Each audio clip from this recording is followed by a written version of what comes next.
Okay, hi guys, this is Becca Moore, and you are listening to For the Girls with Becca Moore. I'm so happy you guys have tuned in today for another crazy episode of For the Girls with Becca Moore. Today I wanted to talk about my insane partying era that I went through for I don't know, maybe 2 years of my life, maybe 3. This is more my experience just telling stories about what I was like as a 19 to 22-year-old, maybe 21-year-old. I was pretty bad. This is not a testimonial of sobriety. I still drink. I don't go out every weekend anymore. I'm definitely calmer. And obviously, if I had kept going the way I was going, I would have been probably dead. I'm not kidding. I've been through a lot of random things. I have had quite an era, and it was really extreme. And I looked back at my Finsta today for the first time in probably 2 years, and the things I was doing at 19, it's insane. It's unhealthy. I don't know how I survived. I put myself in very dangerous situations that basically I just want you guys to see me as your irresponsible older sister or younger sister, depending on your age. And I'm not preaching at you. I just want to tell you guys my stories of what happened. And I can't really. Okay, I'm just gonna start. I was about to do more of an intro, but who really cares? Okay, so let me start from what started my party era. I did drink in high school, but not. I say not extreme, but then I remember random party. It was once, twice, maybe 3 parties a month I was going to. I was smoking weed with whoever was giving me weed. I didn't even like the things that I was doing. I wasn't enjoying it really. Well, I mean, I was having fun, I think, but it was mostly just me being excited to have access to something that I didn't have access to before. And it wasn't I don't know, I just wanted to feel cool, but I wasn't doing anything too crazy, honestly. Well, I was kind of crazy. I was median crazy. There were some extremes where I did black out and puke in my yard, and then I also threw a house party and there were holes in my walls, and I'm still mad at you, Mac, for punching holes in my walls. It was ridiculous. I got in a lot of trouble. My mom came home early from her yoga trip, as moms do, and there were holes everywhere, beer cans everywhere. Boys were sleeping on the floor, shirtless. And my mom just walks in the door and she was like, "What the hell, Becca?" That was my junior year of high school. After that, I calmed down. I didn't drink for months, and then I just started getting. I think I got a fake ID my senior year, and it was South Carolina.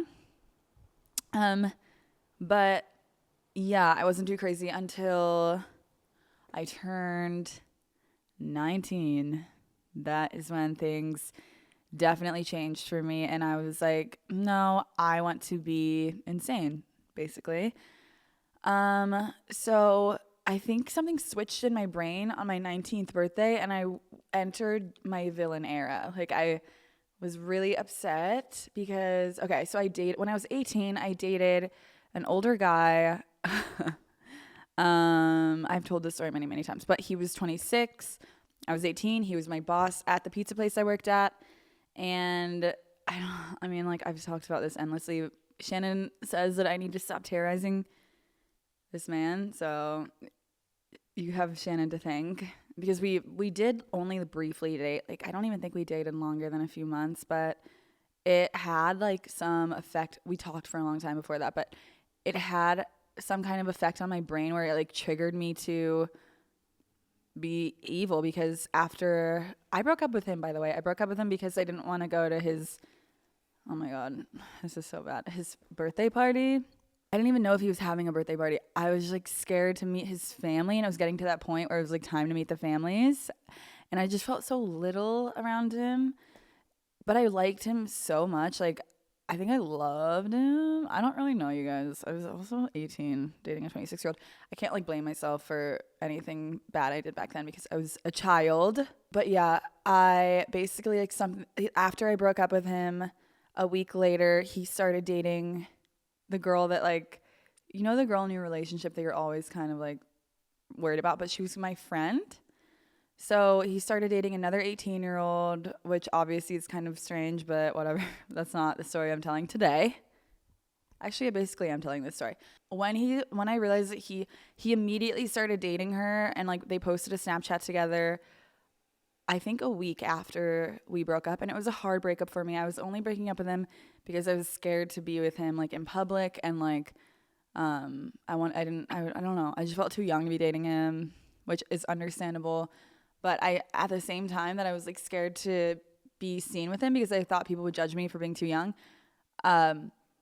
I really liked him a lot. So it was like hard for me to break up with him. And then on top of that, for him a week later to post a Snapchat with the girl that I was like, that we would like argue about sometimes, just because like I was just suspicious about their relationship because she also worked at the pizza place with me.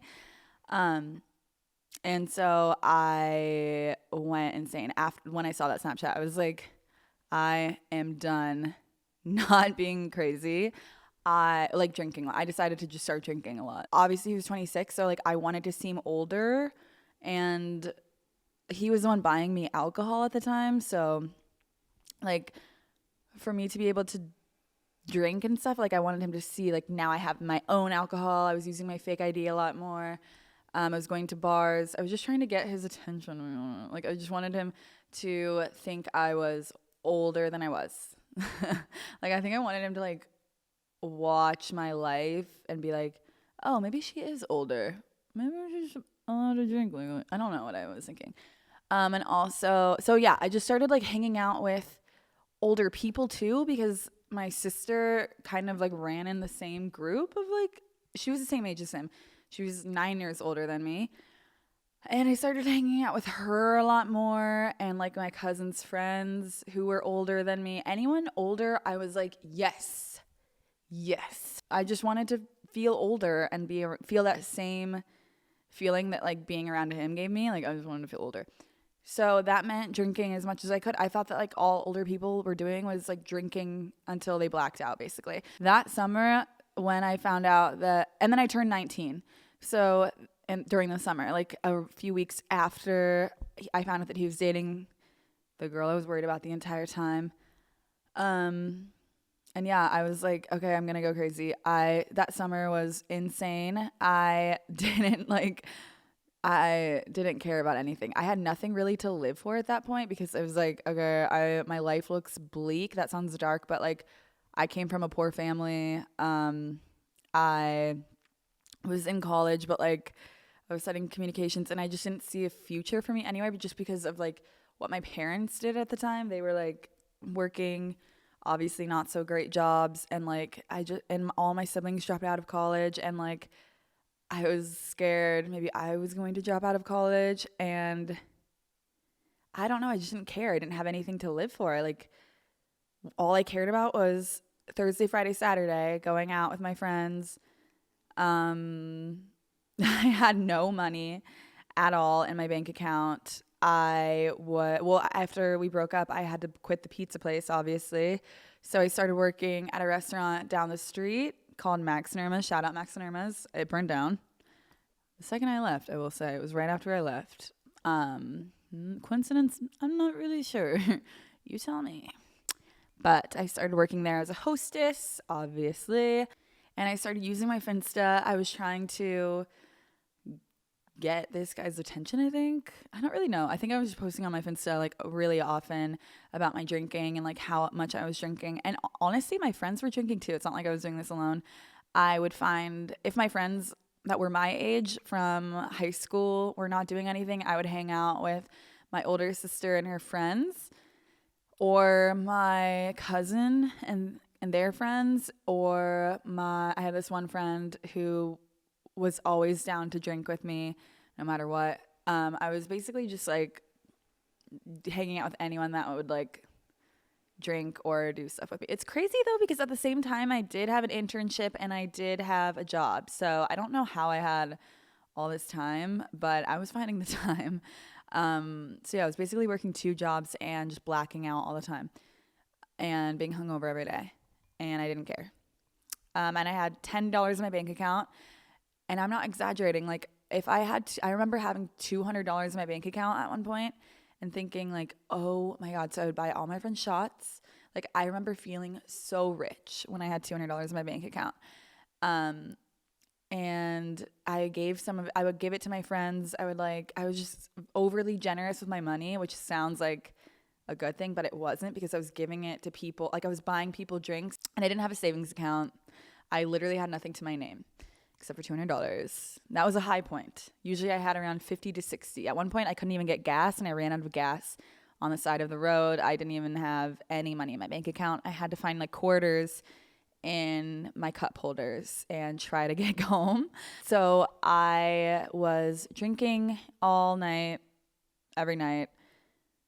I was staying up until like 6 a.m. with my friends, thinking like I was having fun, but really like looking back, I was actually, I might have been having fun. When you're that young, it still feels exciting. Like before you're legally allowed to drink, it's like, hell yeah, like this is awesome. And then when I turned 21, I kind of like stopped caring as much. Something about the like allure of alcohol is like the forbiddenness of alcohol, I think. And yeah, I just thought the more the better alcohol wise. And like being hungover was like fun and funny. Didn't care yet. Which is so stupid because I always have had bad hangovers, even at a young age. Like I've never not gotten hangovers. So I was living with my mom and my mom's boyfriend at the time. And I'm so sorry to air out our family drama, Mom, but I think I have to explain this story. I was just having so much fun partying, posting my Finsta. My mom's boyfriend, I did not get along with him. I was never really home. I was always out. I had jobs and like things I was doing. Obviously, I was always at the bar with my fake ID. My mom brought me to a dinner with my mom's boyfriend, who I didn't get along with, his nephew. And turns out she was like trying to set me up with his nephew, or maybe the boyfriend's family was trying to set me up with a nephew in order to like make me like the boyfriend more. And honestly, the boyfriend didn't like me because I would keep the bathroom messy. Like I had a bathroom there and I couldn't really keep it clean. My makeup was always all over the counter, but I was just like, you guys, I was getting ready and then going out. Like I didn't have time to clean up because I had ADHD and like it's hard for me to keep my makeup all organized. And so I was just a messy 19-year-old. Didn't care about anything because I had just gone through like a terrible breakup with my 26-year-old boss. So because I couldn't keep the bathroom clean, we were having struggles in our relationship, me and the boyfriend, my mom's boyfriend. So they tried to set me up with this nephew, and I didn't like the nephew, okay? And I realized they were trying to set me up at this dinner, and I was upset about it. It wasn't like, it made me feel icky inside that my mom was trying to do this because I was just set on not liking this boyfriend. I had my own reasons. I won't get into it. Like, he doesn't deserve, I don't know. He just wasn't my favorite guy. I didn't like anyone my mom was dating at the time. So I realized that they're trying to set me up at this dinner. I feel icky. I go home. I post it on my Finsta. I go out or something. I come home the next morning and everyone's acting really weird towards me. I was like, why are you guys acting so weird towards me? I go to work at my hosting job. I get a text from my mom. She said, why would you post this on your Finsta? And she sent me a screenshot of my Finsta that she did not have access to. And it said basically, why is my mom trying to set me up with her boyfriend's nephew? Isn't that like incest? Question mark, question mark, question mark. Ew. Something like that. Well, that was pretty specific, but it was definitely something along those lines. And I guess he had seen it. Her boyfriend had seen it because his niece showed it to him. And I don't know how she got access. Actually, yes, I do. I would accept anyone on my Finsta. Anyone. Any like random combinations of letters and numbers. Yeah, the more the merrier, I thought. Everyone's welcome on my Finsta. Ugh. I was so stupid. So I had just accepted this random follow request from like a bunch of letters and numbers, and it was, I guess, like his niece. And she obviously screenshotted it and showed it to her uncle, which was my mom's boyfriend. Thanks a lot, Katie. I don't actually know if your name's Katie. I forget. So my mom's boyfriend, let's call him, this is a little bit late to give him a name, but I don't know, maybe like Steve. Steve already did not like me because of the bathroom stuff. Like I couldn't keep the bathroom clean, obviously. He did not want me living at his house anymore because of my Finsta post. And my mom obviously was like, well, not obviously. I don't know. It's bad. She was like, okay, you have to leave. You can't live here anymore. So I had to move in with my dad, who lived in a tiny apartment down the street. But it was a tiny apartment. So I was going to have to sleep on this really uncomfortable, like spiky couch. It was terrible. My mom, like, she kicked me out. I got kicked out from my mom's house. So I moved in with my dad. My dad was not in a very good place at the time in his life. I won't really get into it, but we did not have a good relationship at this time. He did not like me going out. And I was going out at this point so often because I'm mad at my mom and the fact that she's like, I felt like she was choosing her boyfriend over me. And obviously I should not have posted that stupid Finsta post. That was so dumb. Or accepted that random follow request. I just obviously should not have made the post, but I was still mad at my mom for like, I felt siding with her boyfriend instead of me and kicking me out to live with my dad, who was not in a good place in his life. And so I had to sleep on this couch. And that fueled my partying even more. At this point, it's not even about like my breakup anymore. Well, the breakup was like easy to focus on, and like trying to be older than I was easier to focus on than like being mad at my mom. So I'm living in my dad's apartment at this point. I'm going out every night. Because he lived in a tiny apartment, he could hear when the door would open and close, and he would be livid because he wouldn't give me a key to his apartment. I don't know why, because I feel like it was like a sense of control over the apartment to not give me a key. So he wanted to have to let me in every time I came home. And I was coming home at like 2 a.m. I could not, and I would wake my dad up in the beginning and he would have to let me in, and we would scream at each other. He would be so mad that I was waking him up at 2 a.m. And I was like, give me a key. Give me a key. I don't know, you guys. I don't know the logic behind why he was acting the way he was at the time. He refused to give me a key. I was not going to stop going out. I was not going to stop staying up until 2 a.m. So I started sleeping at my friends' houses. But that is where I'm like, that's not safe, because some of the places we were sleeping were not safe places. My friends would like sleep with me at like a friend of a friend's like living room, which I don't recommend. If you are 18 to 19 years old, any age, do not sleep at random people's houses that you do not know. I was doing that a lot, even in high school, actually. Now this is like unlocking memories.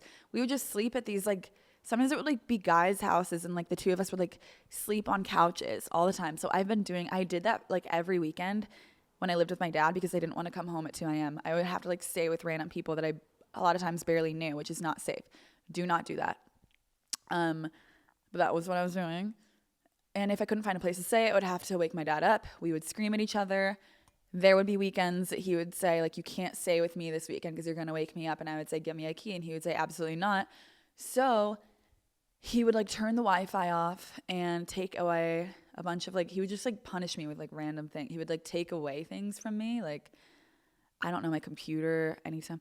I don't really know, you guys. It was bad. We did not have a good relationship at all.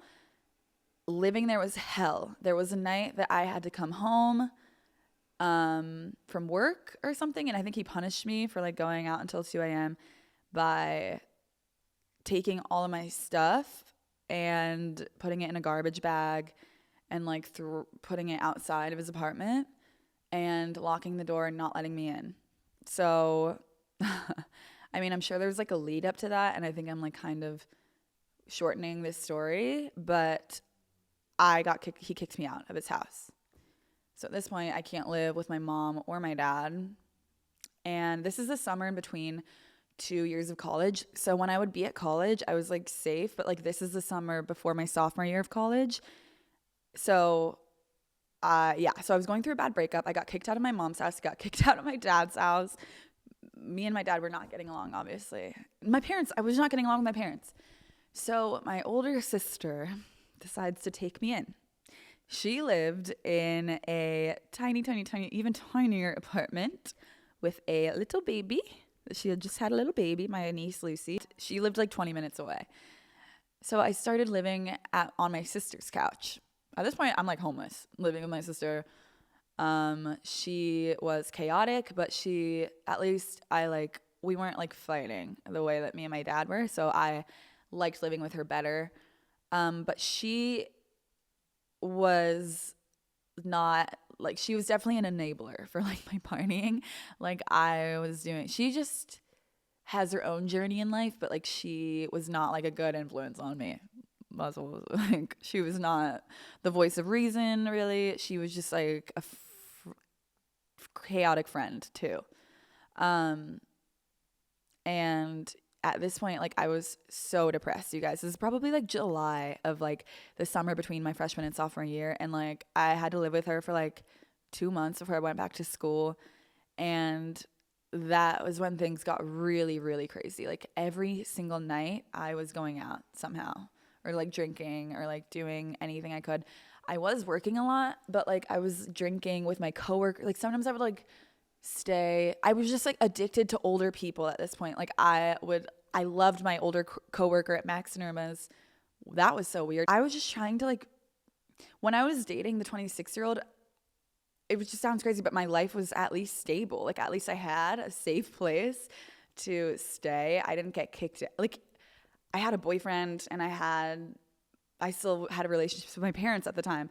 So I like was mourning that. Like I think I was equating our relationship in my head to like stability. And I was like, why did I break up with that guy? At least I would like have a place to stay right now if we hadn't broken up. So I was mad at myself. I was mad at my mom. I was weirded out and like mad at my dad, but like, what the hell? I just like never wanted to talk to him again, to be honest. Like it was just that bad. Very, very bad. I felt like I legitimately had nothing to live for except for my friends and partying, because they were there for me every weekend where my family wasn't.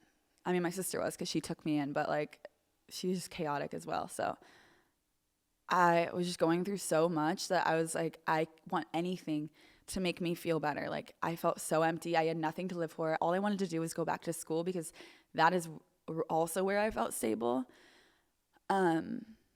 But yeah, I think it was just like the instability, obviously getting kicked out of both of my places. So when you have like nothing to live for like that, and no money, by the way, because when I was a hostess at Max and Irma's, I was making $8 to $9 an hour, 10 maybe with tips from like the carry out orders, but I was making no money. And so, and I didn't like, I was like, this is bad, but like, I was going to tell you the truth, whatever.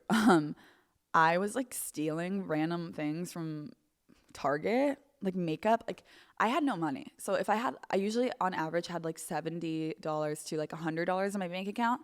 And when you have that little, any amount of money spent is a huge loss. Like I can't spend $10 on eyeliner, because then I'll have $60 in my bank account, and that sounds scary. I remember stealing a bra from Target because I didn't have a bra to wear. I had lost a lot of things in the bags that my dad gave me from his house when he kicked me out. I don't think he like gave me everything that was mine. So I had lost a lot of things, and I had like 3 outfits. I did not have a lot of clothes at this point. I lost it like in getting kicked out. I couldn't get all my stuff from my mom's house and my dad's house. So yeah, I didn't have a lot of things. And when you have no money and no things, like you're like, what do I have to live for? Like, what are they going to do? No one's going to suspect a little girl, you know?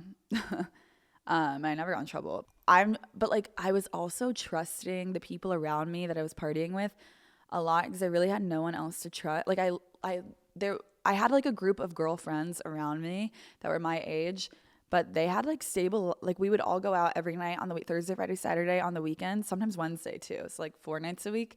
But they had, I think a lot of them to most of them to all of them had like stable lives to go back to. I didn't. So I was going like harder than them, I think, because like, it was the only time I didn't feel empty. Like, I don't think they really knew what was going on. I think they knew some of what was going on, but like, I don't know. But anyway, I wanted the stability back of my ex-boyfriend, or like that time of my life, and like I wanted to feel that way again. So I was looking for that feeling in like my coworkers, and I put myself in a lot of dangerous situations. I started going to that guy's house, like we wouldn't even like make out or anything, but like my coworker at Max and Irma's, we would go in his basement every Friday and Saturday night sometimes. That was weird. And yeah, I was just trusting like older men, I think, to like try to, I don't know if I was trying to get back at that guy. I don't really know. I'm just but I was like trying to find like a thrill or like anything I could. I don't know. But I like was just being extremely chaotic. I was drinking until like 6 to 7 in the morning, which gives me such anxiety. I can't do things like I cannot that gives me, I can't stay up past like 12:30 now. I'm like, I can't. I think looking back on it now that I'm 26, and that's the age of the person I dated when I was 18, I can fully see how strange that is to date someone in that age gap. Like, I would never date or be interested in an 18-year-old, let alone two 18-year-olds in a row. So now I recognize the dysfunction in that. Like, that guy obviously had things going on, but I didn't know any better because I was 18, which is why it's so scary, the people I was hanging around with after.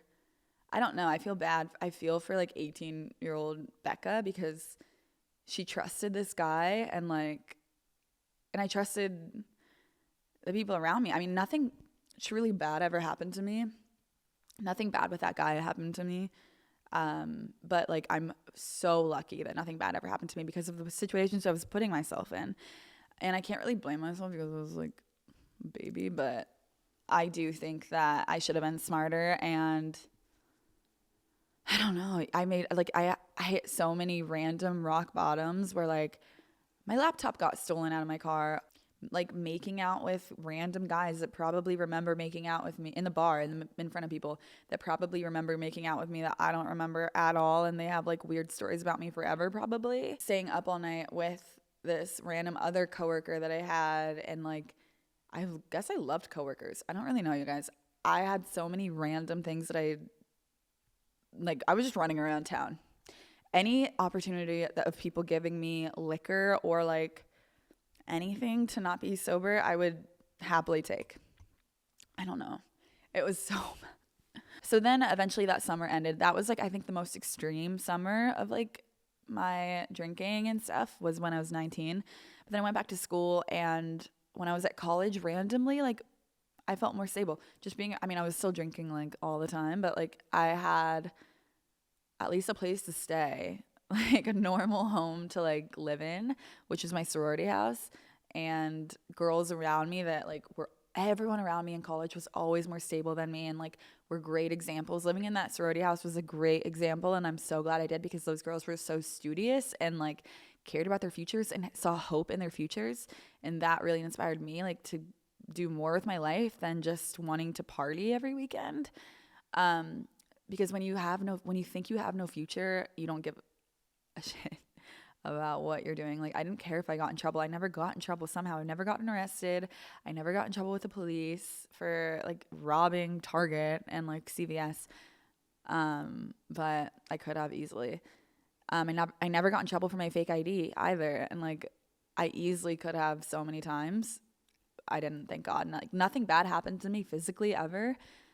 Thank you, universe. But I could have. So going back to school was great, because these people saw a path for their lives, and then suddenly I like forgot about all my problems at home for like an entire school year. Like, I forgot about, obviously, my ex-boyfriend. I had other boys that I met and like started dating, and they were my age, which was so nice but strange, because when you're like, I think when you're 18 dating older men, and then you go back in time to like boys your age, it feels like you aren't as smart as last person I dated, but at least, I don't know. I still get confused about that. I felt I looked for that guy in everyone I dated,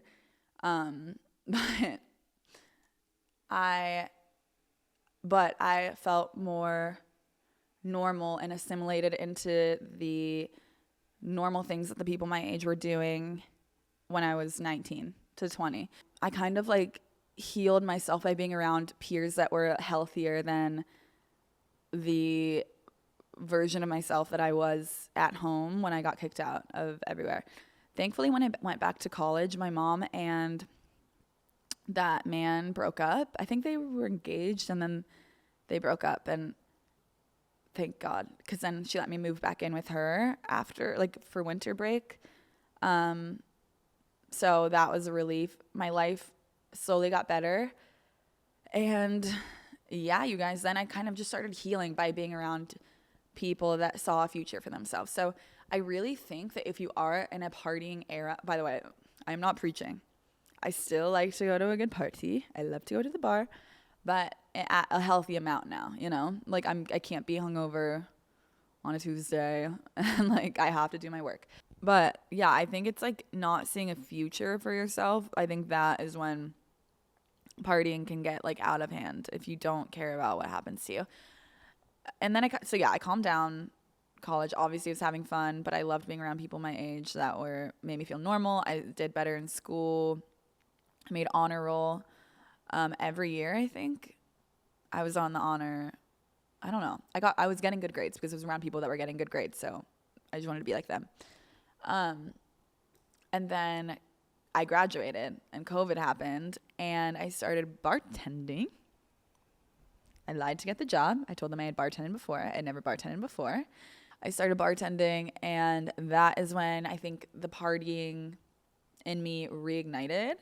And because I was just drinking at work every night when I was at my shifts, and I was like taking Adderall to like stay up all night because we were working from 4 until around 4 a.m. because we had to clean the bar after it closed, which it closed at 2.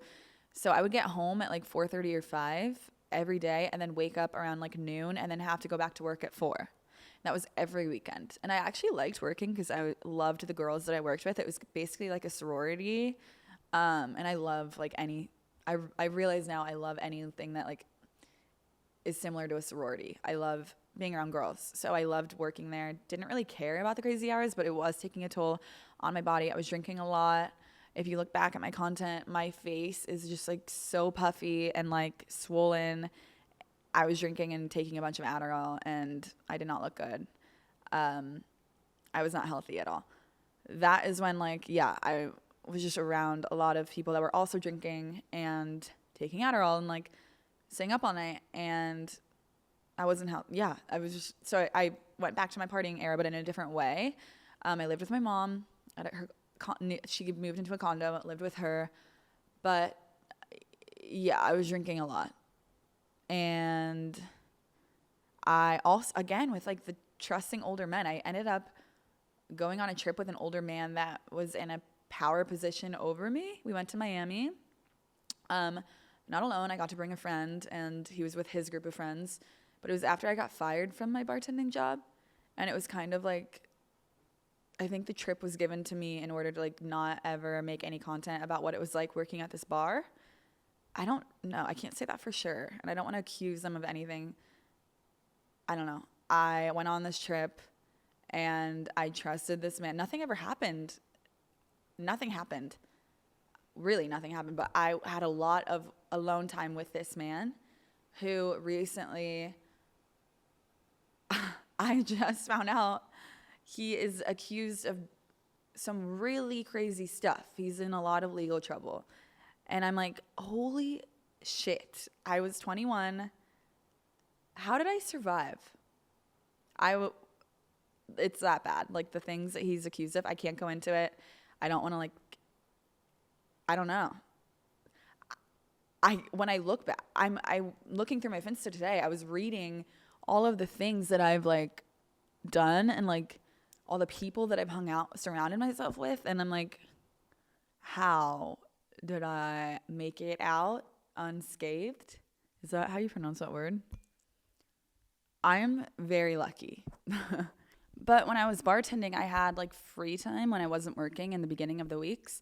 So I started making TikToks and they were going viral. I was making TikToks about like what it was like to be in college dating like fraternity guys, and I would rate them and I would be like 12 out of 10. And I would like rate pictures my sorority made me delete and things like that. And I got hired by a college writing, like a college, like a knockoff of Barstool Sports to write for them. So I was just doing that. And I ended up like having a way out. Like I moved to Nashville from Columbus, Ohio. I'm lucky that I like saw a path out of the life I was living, because I would have stayed and bartended there forever probably, because I loved it that much. Like it was so much fun, but it was not good for my body. It was not good for my mental health because I was partying every weekend. And I didn't really have time to party. Like I was just drinking too much. And like if the Mondays and Tuesdays felt like the weekend. So I was technically, and we would drink at work. Like we would get drunk at work. So I was getting drunk like every day. If Monday and Tuesday was the weekend where we would come visit our other bartender friends. So my life was just chaotic. And I'm so lucky that I got I fell into a career through TikTok. I'm so lucky for my health, because I don't know. I feel like I had like 2 eras of partying. One was when I was 21 to 22 working as a bartender. One was when I was like 19 in that summer, going insane, drinking every night until 7 a.m., not caring what time it was, continuing sometimes to drink until like 9 a.m. for no reason. No reason. I do think that like if you are in that era of your life, there is a way out. I think like both times that I went through those eras of like being crazy, in the middle of it, I'm like, I want this to last forever. I want this to, like, this feels good. I thought it felt good to be like drinking all the time. But then you have to, I guess I can't like, I stumbled across like the career that I had, which like pulled me out of my partying era of when I was 21. But what helped me when I was 19 was finding a community, like going back to school, and because I had to go back to school because it was fall, but being around peers my age that were healthy. So, I mean, the crazy part is like, it was more healthy for me to be in college my sophomore year, drinking with them, the people at college, than being at home, drinking with like randoms in Columbus, Ohio that were like, nothing against Columbus, Ohio, but like drinking with just anyone that would give me alcohol. But being forced to be around people that are like more balanced and sane than you, even if you are still drinking, is better. So I think you are a sum of like the closest people around you. And if you surround yourself with people that are healthy and care about their futures, you will become healthier and care about your future more, you know? And I really do think a lot of it is the people you surround yourself with. And if you're a bartender, I know how fun it is. Like, I know, but like, it's so easy. Or like servers, it's so easy to slip into like needing like dopamine through like alcohol during a shift, and then like randomly falling into alcoholism. That happens to a lot of bartenders and servers. You guys would be really surprised. Well, you might not even be surprised, but there is like a huge population of bartenders that do become alcoholics after, because it's hard to like, during a shift, like a 12-hour shift like that, the only dopamine you get is like when your manager is like, let's take a shot in the back. And you're like, hell yeah, this is like a mini break, you know? So I would really encourage any like bartenders out there, like servers, to like look into other careers if you're feeling that way about your work. Like if you can control yourself and not drink, good for you. I could not. Like it was just hard for me. Or maybe you can work at a place that doesn't allow you to drink, because working at a place that it's easy to drink, and like I would take to go cup. Like we were allowed, quote unquote, a couple shots a night if we asked. We didn't know. We had systems. So like we would put cocktails in our to-go cups, or we would take shots in the back when no managers were around.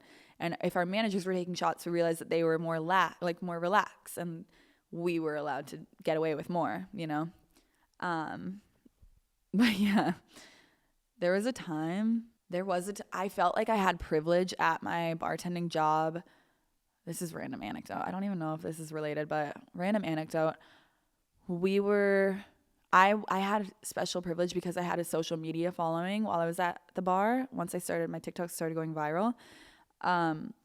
So I was like allowed to get away with things that other people were not allowed to get away with just because I was bringing people into the bar by posting it. And we were required to post every time we worked, which was so weird. We had to post on our Instagram story every time we worked. But I understand why, marketing. But I got special privileges. So I had like 7 strikes, you guys, like so many strikes.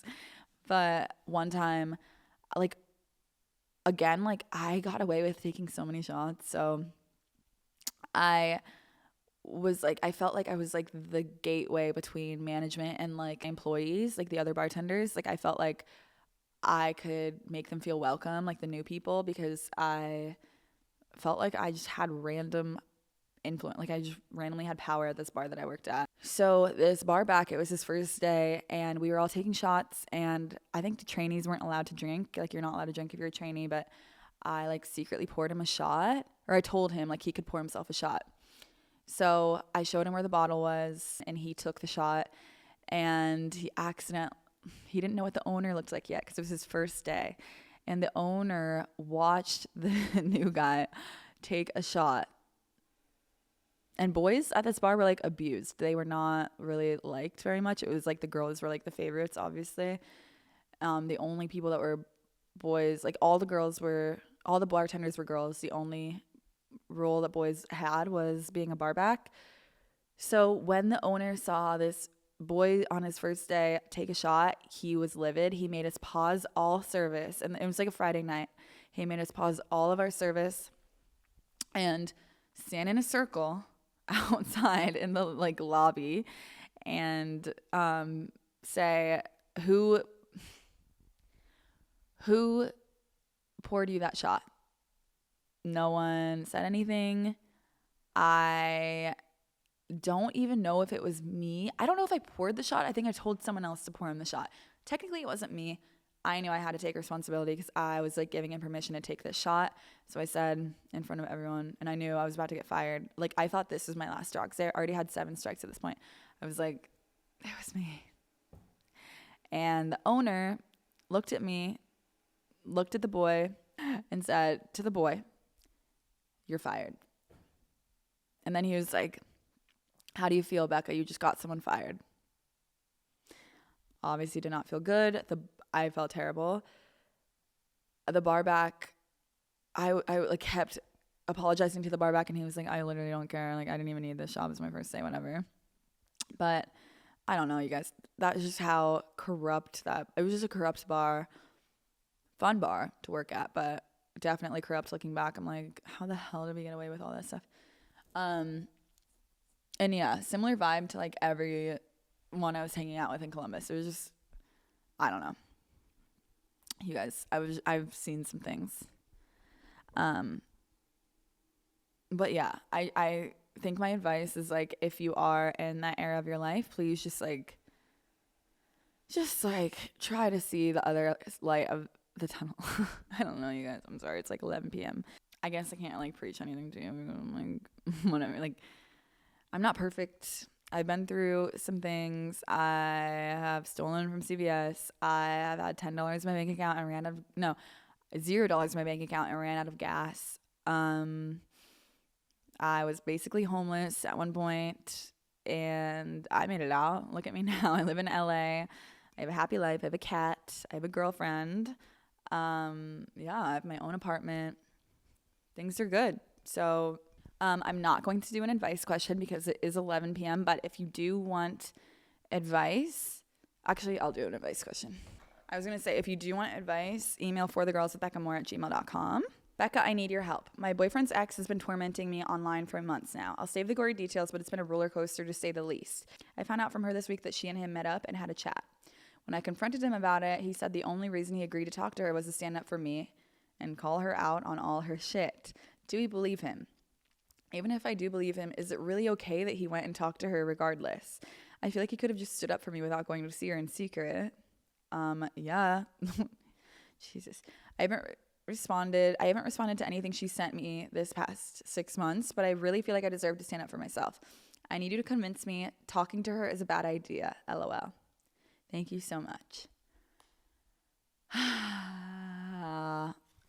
Unfortunately, I'm not going to encourage you not to talk to her. I'm going to encourage you to talk to her and believe her because, oh my God. Recently, I had an ex-girlfriend of my ex-boyfriend reach out to me and we compared notes. And if I hadn't been open to what she had to say, I would have never gotten confirmation and like found solace. That was my first time trying out that word. But it is healing to talk to another girl. Like, I know you don't want to hear this right now. And if you want to keep dating your boyfriend and live in denial, sure. But I really think that there's no reason for this girl to lie other than, I don't know, I guess she's his ex, but like the fact that he went to meet up with her without telling you. Okay. Like if they were going to meet up and genuinely he was like trying to defend your honor. No, actually, no, there is no world. First of all, he would have told you. Second of all, he would not have gone because why does it matter what she thinks about you if there's no feelings between them? This is really fishy and I think you should break up with him. This is crazy. Why would I try to convince you not to talk to her? I'm for the girl. The podcast is called For the Girls. No, I'm tough love, okay? Your boyfriend is probably emotionally cheating on you. I don't want to say it physically. I'm not sure, but the fact that you had to find out after that they hung out, no. What? You found out through her that they talked. She's telling you the truth, and he confirmed it. Whatever she is saying is probably the truth. Even if it is like a little bit chaotic for her to be reaching out, why is she still reaching out to you? I know there are extreme cases and there are people that are a little bit wild. I think that you should at least listen to her, okay? And let her give you proof. If she has proof, you have to believe her. I'm sorry, unless you're in denial and you want to live in denial, that's up to you. But I'm just saying, I don't think she has reason to make all of this up. I love you. I'm so sorry. Good luck. All right. Well, thank you guys for listening today. Don't take any of the advice. Well, actually, I did give some advice in there, but don't do any of the things that I've done in my life. Do as I say, not as I do. I'm just saying there's light at the other side. If you're broke, if you are partying every night, if you are in a bad situation, if you don't have really like a safe place to stay, things do get better if you just think of yourself as like the highest version of yourself and like try to figure out the steps you can take to get there. And try to surround yourself with people that are in a better place than you. If you are the smartest, most successful person in the room that you're in the wrong room. I think I got that from the Kardashians. But really, it's relevant. You guys, you can have a better life. I still drink, still go out, blah, blah, blah. Okay. It's 11. I'm going to go to bed. Good night, everyone. And good night to all. Okay. That was weird. I don't know. Goodbye.